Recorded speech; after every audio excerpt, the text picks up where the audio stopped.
Have you ever felt like you're waiting for something?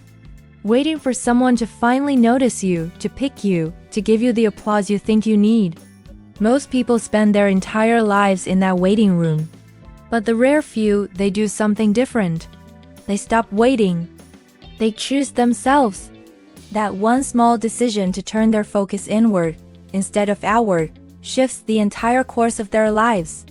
You see, you weren't born to be a reflection of someone else's expectations. You weren't meant to trade your inner peace for a pat on the back, or your precious energy for a round of applause. And yet, from the very beginning, most of us are taught to measure our worth by what other people think. We're told to be kind, but not too bold, confident, but not too loud, ambitious, but only within the lines that have been drawn for us. And before we even realize it, we're living a life that looks great on the outside, but feels completely hollow on the inside.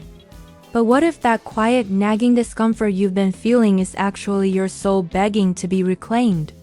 If you're tired of playing roles that others have written for you, if you're ready to study your own soul the way a philosopher studies virtue, then stay with me.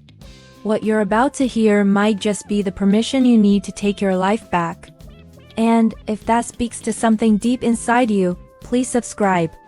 Let's make a commitment together to a life lived deliberately, because every small act of awareness is a step toward true inner freedom. Long before you ever questioned it, the world had already decided what you should be. Be quiet here. Be polite there. Smile even when you're uncomfortable. Agree even when you're uncertain.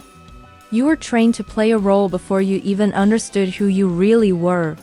This training didn't come with a warning label, but it definitely came with consequences.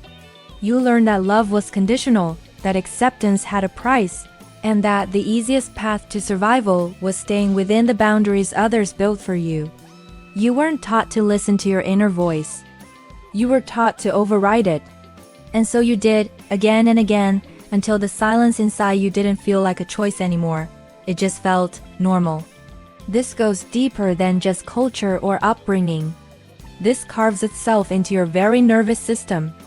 When you're constantly performing for others, when your actions are dictated by a fear of judgment or a desperate need for approval, you begin to associate self-expression with danger. You don't just avoid speaking your truth. You actually start to fear it.